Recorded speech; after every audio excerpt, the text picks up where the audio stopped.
Assalamualaikum warahmatullahi wabarakatuh, para pionir semuanya. Salam petir, jedar, jeder, duar. Bagaimana kabarnya hari ini ya? Saya doakan semoga sehat selalu, dilancarkan segala usahanya, dan dijauhkan dari segala yang tidak baik. Dan harapan para pionir semuanya bisa terwujud di akhir tahun nanti. Amin. Nah, ini berbicara masalah harapan yang terwujud, tidak jauh lagi, itu semua tentang open minded.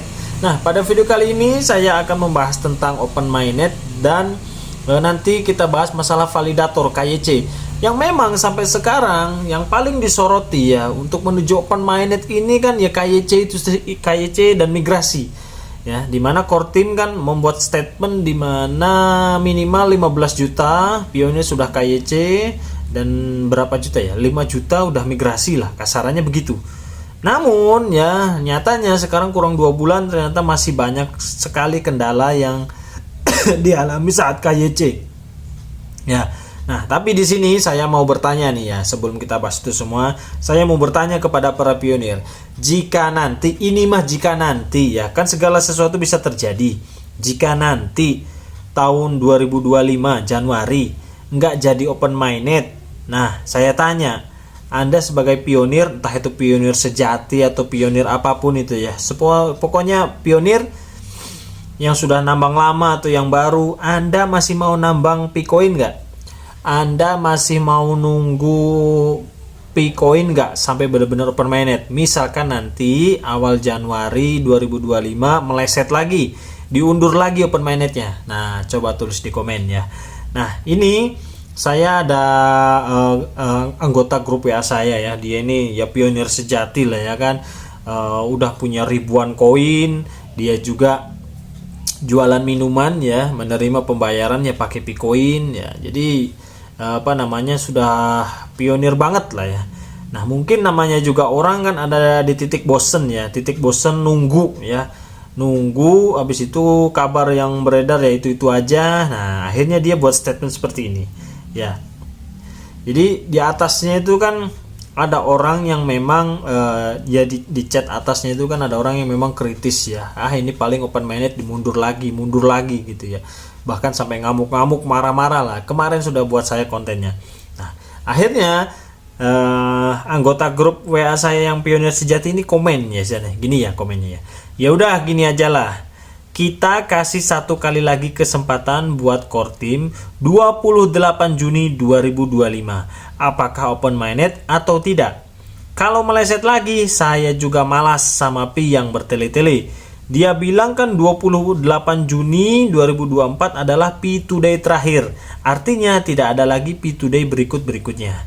Bahasanya open minded tidak lebih dari 28 Juni 2025. Kalau Desember 2024 belum open minded, masih ada Maret 2025. Kalau Maret 2025 belum open minded, masih ada Juni. Sebagaimana itu Pi Today terakhir tahun 2024. Nah, ya kan? Jadi kalau yang member saya ini ya kan, pionir sejati ini, dia patokannya bukan akhir tahun ini ya. Misalkan akhir tahun meleset, nggak masalah ya. Masih ada bulan Maret sampai Juni. Tapi kalau Juni masih meleset juga, nah itu udah males deh ya. Males lah ya, maksudnya udah nggak mau lagi ya untuk bertransaksi menggunakan koin Pi, nggak mau lagi barter-barteran. Nah gitu ya. Jadi para pionir ini punya standarnya masing-masing ya. Ada misalkan nanti akhir tahun ini meleset, ya sudah dia nggak mau nambang lagi. Ada misalkan meleset, ya sudah ditunggu sampai open minded, nanggung ya kan, kadung klik setiap hari ya kan, kadung nambang tiap hari bertahun-tahun ya sudah ditunggu aja sampai kapanpun. Mau open minded 2026 pun ya dia tungguin. Nah ya, kalau Anda termasuk yang mana ya kan. Nah ini ya bahas pembahasan selanjutnya. Ini masalah validasi ya. Validasi ini memang sudah banyak ya para pionir di Indonesia yang sudah menjadi validator ya, yang sudah lulus KYC. Saya juga ya kalau nganggur-nganggur ya menjadi validator lah ya, sehari 3 apa 5 gitu ya. Jadi terserah kita lah, sesenggang waktunya aja. Cuma memang di sini ada beberapa kendala ketika kita jadi validator ya. Kadang fotonya itu blur ya. kadang itu orang luar itu ya ada foto paspor atau foto identitasnya itu gak jelas gitu ya, bener-bener kayak fotokopian gitu ya. Jadi antara foto dengan foto yang di identitasnya dengan aslinya itu gak sama kadang, jadi kita bingung gitu ya. Nah jadi ini ada contoh nih ya. Saya sudah jadi validator, sudah 1266 orang saya validasi, tapi tingkat akurasinya cuma 96%. Ya. Ada juga nih ya, saya sudah jadi validator sukses 8.843 orang dari 1939 tunda 1 orang. Saat ini tidak tiap hari dapat jatah validasi lagi. Tuh ya kan. Kenapa? Nah, harusnya kan digeber ya kan, tiap hari jatah validasi tiap orang itu selalu terbuka gitu ya, dan gak ada minimal. Ya, jadi itu bisa mempercepat memenuhi target KYC. Jadi kadang di sini buletnya gitu ya. Nicholas sampai buat pengumuman, ayo jadi validator, ayo jadi validator. Tapi di sistemnya sendiri nggak bisa tiap hari untuk jadi validator. Piye terusan ya kan. Jadi terlalu bulet ya. Kalau bahasa Jawanya terlalu bulet ini masalah KYC ini. Ya, KYC validatoran kayak begini ya. Habis itu belum migrasi. Waduh, bagaimana nih? Ya, para pionir masih sabar nunggu. Kalau saya sih lihat di akhir tahun aja.